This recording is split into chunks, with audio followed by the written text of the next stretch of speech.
Bueno, primero que nada quería agradecer la invitación. Como bien decían en la apertura, si hay algo en lo que estamos siempre dispuestos nosotros es a ir a debatir. De hecho, quienes venimos haciendo militancia y trabajo de activismo público sobre estos temas, buena parte de nosotros llevamos muchos años trabajando en estos temas y agradecemos que en los últimos años la cosa ha cobrado tal estado público que ya se abren foros todos los días. Ya con el doctor Ocampo nos estamos encontrando más que seguido. Ayer mismo nos encontramos en la Facultad de Filosofía. Ya se están abriendo muchos espacios de debate y eso es una de las cosas que nosotros más apreciamos, en particular porque muchos de los que venimos trabajando estos temas desde hace más de 10 años ya, por ejemplo, sabemos la diferencia que hace que esto se ponga en la discusión pública y que eso es lo que realmente nos va a llevar a empezar a pensar soluciones y estrategias nuevas y a compartir distintas posibilidades de acción ante este nuevo entorno. Quería hacer un pequeño agregado a la lista que diste de medios que, por ejemplo, hay medios audiovisuales también ya usando Creative Commons. La cadena Al Jazeera tiene un repositorio de materiales bajo Creative Commons que tiene una riqueza muy interesante. Al Jazeera usa en su repositorio de Creative Commons la licencia atribución, que es la licencia más permisiva de Creative Commons, es la que solo requiere que se cite la fuente del material. Permiten usos comerciales de este material, permiten que esos materiales se usen para lo que uno quiera, siempre y cuando cite la fuente. Y gracias a que Al Jazeera usa ese tipo de licencia tan permisiva, es que buena parte de los materiales que produce este medio, que sabemos ha tenido varias dificultades para ingresar a distintos mercados relevantes, como por ejemplo el mercado del cable en los Estados Unidos, donde no sé si ya han logrado entrar, pero estaban en alguna campaña para tratar de entrar, por lo menos hasta el año pasado. Gracias al uso de estas licencias, este tipo de producciones tienen entradas, por ejemplo, en proyectos libres como Wikipedia, que es el proyecto de cultura libre, diría yo, más grande, más visible y quizás más emblemático de lo que conocemos hoy día. Cuando hablamos de copyright versus copyleft, aparece como una dicotomía, y lo primero que hay que decir es que todo lo que tiene que ver con licenciamiento copyleft o con licenciamientos Creative Commons, que no todas las licencias Creative Commons son copyleft, pero no me voy a meter en sutilezas jurídicas, después si alguien quiere más detalle lo podemos ver, pero no hace falta por el momento. Las licencias copyleft son un ejercicio del derecho de autor. Son autores diciendo cómo quieren que su obra circule. Son autores que, ejerciendo los derechos de copyright, dicen quiero que mi obra se pueda usar libremente solo con atribución de fuente, o que se puedan hacer obras derivadas y demás. Y muchas veces nosotros pensamos que el esquema de licenciamientos copyleft, que no nace con Creative Commons, sino que nace en el movimiento de software libre, que es el primer movimiento político tecnológico que hace ya 27, 28 años, de la mano de su fundador Richard Stallman, comenzó a dar cuenta de cuáles eran los problemas de la restricción de copyright y de las restricciones a la copia en un entorno tecnológico nuevo. Aun cuando Internet no era lo que conocíamos hoy, aun cuando no disponíamos de teléfonos móviles como los que disponemos hoy, aun cuando la realidad digital no era como la de hoy. O sea, imaginen 27, 28 años, 30 años atrás, cuál era la realidad tecnológica. En ese entorno es que Richard Stallman empieza a pensar cuáles son los problemas de la restricción de copia. Y es en ese entorno en el cual diseña la lógica del copyleft. Es decir, esta lógica en la cual la obra se puede distribuir de manera libre. Y esto nos plantea hoy el desafío de darnos cuenta, porque creo que es más un tema de darnos cuenta, que evitar la copia en Internet es prácticamente como tratar de fabricar agua que no moje. ya lo dijiste vos antes, todo en Internet es una copia y toda la lógica del mundo digital es la copia, la circulación de la información es la copia. Aquello que vemos en la pantalla de nuestra computadora no es otra cosa sino una copia de algo que está alojado en un servidor remoto. Por más que pensemos que nuestro correo electrónico va de mi casilla de correo a la casilla de él, lo que llega a él es solo una copia. Y esa lógica es la que le da a este mundo, a este entorno digital, la dificultad intrínseca de frenar la copia. ¿Cómo frenamos la copia en un entorno donde todo es una copia? Esa es una pregunta que hace y que está rebanándole la cabeza a todos aquellos que siguen pensando que el modelo de negocios va a ser posible restringiendo la copia. Yo tengo una mala noticia para quienes todavía piensan eso. Eso no va a ser posible. O por lo menos no va a ser posible sino con un costo altísimo. Que yo creo que ni siquiera estas mismas personas que están a favor de restringir la copia, pensando en Wikipedia tenemos un postulado que siempre asumir buena fe del otro lado. Asumiendo buena fe del otro lado, creo que aquellos que quieren restringir totalmente la copia no deben entender todavía lo que eso significa.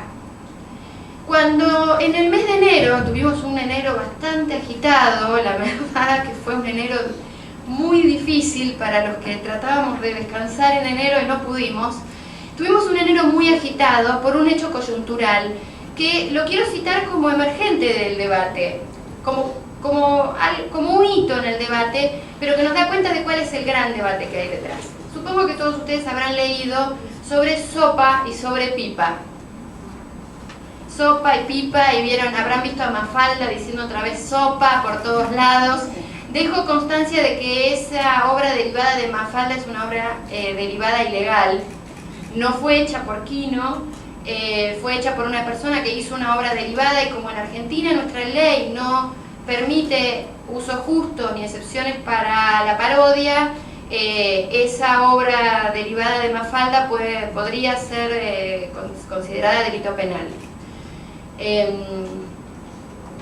Que es además libertad de expresión, digamos, eso que ha sido saldado en los Estados Unidos a partir de las cláusulas de uso justo. En Argentina no existe, el sistema argentino requiere excepciones y limitaciones, y en Argentina no tenemos ni excepciones para bibliotecas, no tenemos excepciones para usos educativos amplios y no tenemos excepciones para parodia. Por lo tanto, eso puede llegar a ser un delito penal. Cuando fue la discusión de sopa y de pipa, creo que fue nuestro punto culminante de visibilidad pública del debate.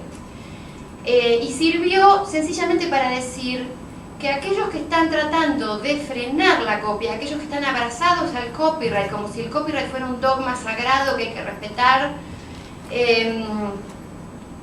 lo que quieren, el único recurso que tienen es atacar el corazón de Internet como tal, justamente porque el corazón de Internet es la copia, es lo que decía Franco también, el tema de los links, el tema de las posibilidades de establecer hipervínculos. Si uno ve cómo opera Internet, si hubiera prosperado una legislación como SOPA, hubieran quebrado de plano el corazón del funcionamiento de Internet. Y esto hubiera traído muchos problemas, no solo para aquellos que infringen la ley de las distintas leyes de propiedad intelectual, cosa que también habría que ver hasta qué punto hay infracciones y en qué punto no. Digamos que lo que está en riesgo acá son varias cuestiones. La libertad de expresión en Internet está en serio riesgo si es que vamos a poner el copyright por encima de cualquier otro valor en este campo. Y esto no lo estoy advirtiendo yo, ya lo han advertido en una declaración pública emitida el año pasado, para más o menos el mes de mayo, o abril o mayo, los relatores de libertad de expresión de la OEA, de la Comisión Interamericana de Derechos Humanos, de Naciones Unidas, eran 6 relatores de África, de Europa, emitieron una alerta diciendo que no se debía poner en cabeza de los proveedores de servicios de Internet el poder de policía para regular lo que hacían los usuarios en Internet.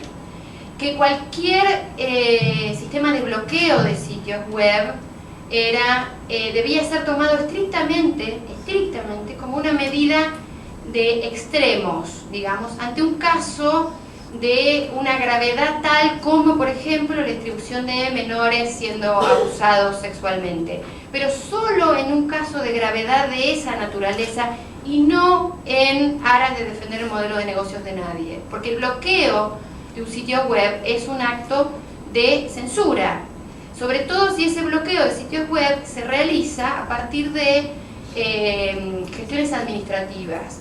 Una de las, y no mediadas por una orden judicial pertinente. Algunos de los problemas que teníamos frente a SOPA y frente a PIPA era que efectivamente se cargaban, en todo el sentido de la expresión, algunas cuestiones importantes como el debido proceso.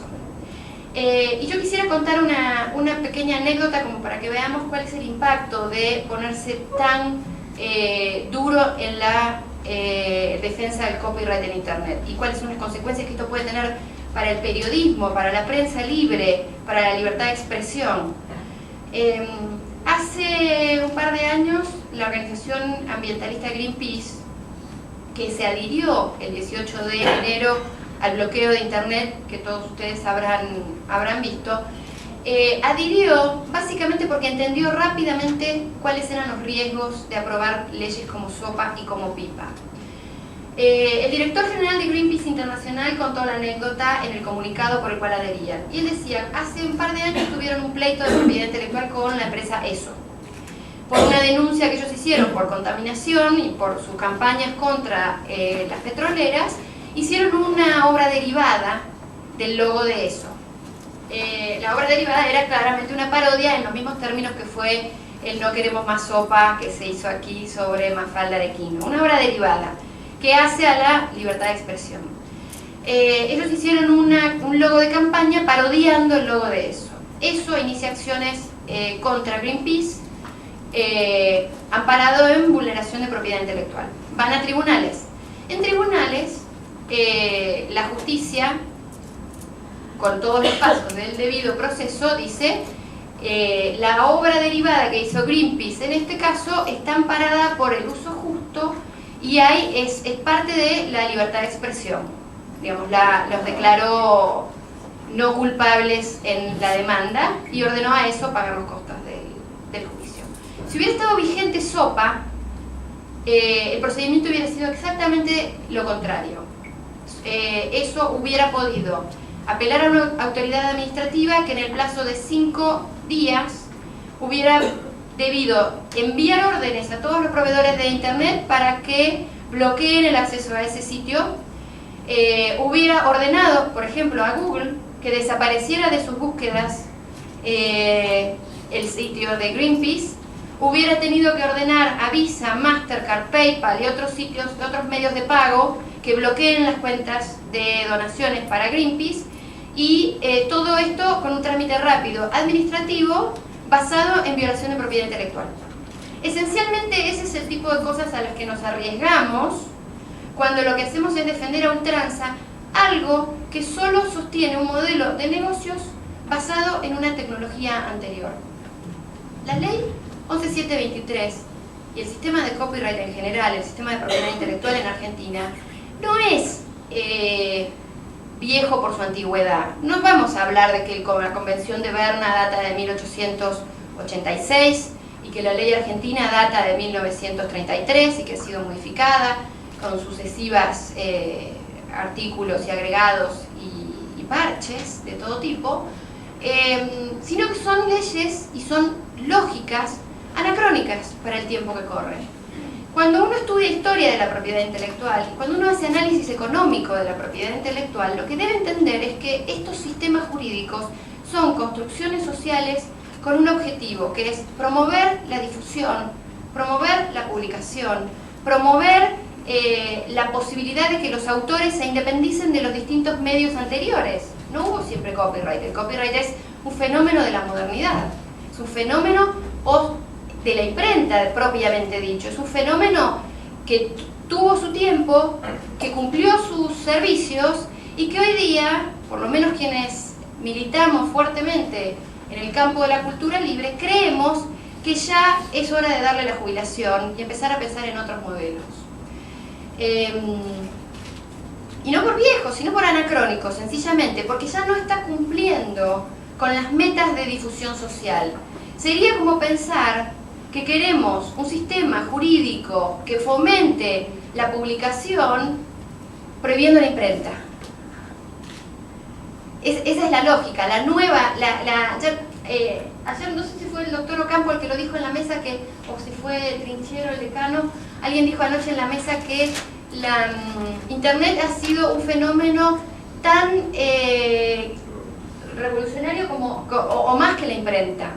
Bueno, lo que está hoy en riesgo es la riqueza que nos ofrece esta fabulosa imprenta, que no solo nos permite imprimir y emitir, sino que a la vez nos permite poner en manos de cualquier persona la posibilidad de crear y la posibilidad de participar en la cultura como nunca antes. Y creo yo que acá Wikipedia nos da la muestra de cómo se está reconfigurando la lógica de construcción del saber. Wikipedia también ha planteado un desafío enorme, y ya vimos que la Enciclopedia Británica ha dejado de salir en su versión impresa hace muy poco, y no podemos desconocer que no se trata solo de que ahora tenemos una enciclopedia que no tiene casi límites porque es una enciclopedia en línea, sino que además es una enciclopedia revolucionaria en términos de quién la escribe. La escribe cualquiera, un cualquiera como yo, como cualquiera de ustedes, un cualquiera que sabe algo que puede sumar. Y eso es un cambio radical en la construcción social de conocimiento. Y eso es lo que está en riesgo si nos ponemos puristas en términos de copyright.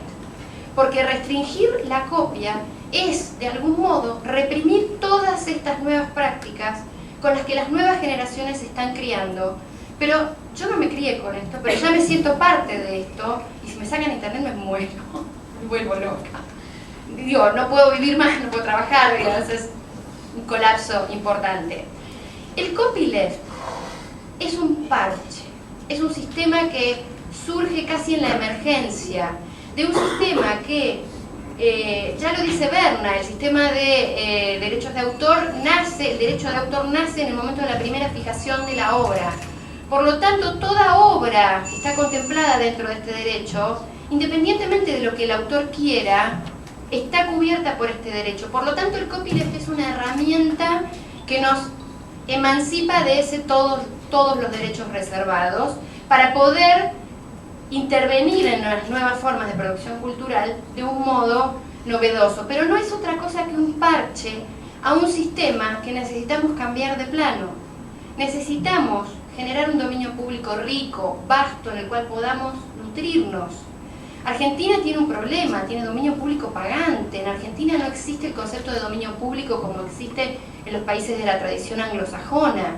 Y si vemos la economía del dominio público, vamos a ver que grandes conglomerados que hoy son defensores a ultranza del copyright, como ejemplo basta un botón, la Disney hizo su fortuna abrevando en historias del dominio público. Si ustedes leen la historia de buena parte de lo que hoy son las industrias culturales, las industrias del entretenimiento, como se llaman habitualmente, en los Estados Unidos, la gran mayoría de ellas nacieron y crecieron a la luz de no respetar derechos de propiedad intelectual, incluyendo el surgimiento de Hollywood en la costa oeste, porque estaban escapando de algunas patentes que les ponían límites a su trabajo. Por lo tanto, estos que hoy son los radicales extremos del copyright nacieron, crecieron y se enriquecieron a la luz de sistemas más flexibles o sencillamente violando las leyes o usando el dominio público que hoy quieren reducir cada vez más. Si nosotros queremos que en nuestro país haya una cultura más rica, más diversa, más amplia, con más libertad de expresión, con más posibilidades de decir, dejemos de ahogar a aquellos que están innovando, a aquellos que están desarrollando cosas nuevas, a aquellos que están experimentando, dejemos de usar el aparato represivo del Estado, como es la justicia penal, para perseguir a innovadores, como estudiantes que hacen sitios como Cuevana, por ejemplo, y empecemos a pensar cómo podemos aprovechar esta gran imprenta, que creo que el nombre de imprenta le queda corto, para potenciar los bienes sociales que queremos. Los bienes sociales no son necesariamente el negocio de un sector. Los bienes sociales son más y mejor comunicación para todos y todas. Eso es lo que queremos, más libertad de expresión, más medios, más posibilidades de decir. Si un blog de una persona especializada tiene mejor información que un diario, la gente va a ir a ese blog. Es muy difícil. Y bueno, la cosa es habilitar los espacios para que haya más y mejor por el bien social. Y un detalle, este tema de las noticias ya se discutió fuertemente en 1933 y de hecho la excepción para las noticias en el artículo 28 de la ley 11723 fue una de las cuestiones más debatidas en la Cámara de Senadores cuando se aprobó la ley 11723. Y ya los que redactaron la norma decidieron a favor de la libre circulación de información. Ya en el 33. Y en eso creo que la ley, y la voy a reivindicar, la ley 11723 tiene en ese punto una de sus cláusulas más progresistas y más interesantes. Y el debate, les recomiendo que lo lean, se consigue en internet, están los debates previos de la ley. Es muy interesante porque esta cuestión de cómo se produce la noticia, hay que darle, la discusión era si darle a un diario 24 horas de monopolio sobre una noticia. Esa era una de las posibilidades, de decir, bueno, tiene 24 horas y así, porque si no el diario produce la noticia y el otro la lleva inmediatamente. La discusión se saldó a favor de no va a haber monopolio sobre la noticia como tal y se va a poder circular libremente. Esto creo que es una de las mejores cosas que tiene la ley 11723 y el día que logremos abrir la puerta para una modificación integral de esa ley, esa va a ser una de las cosas que yo me voy a parar a defender a la hora de escribir una nueva ley. Muchas gracias.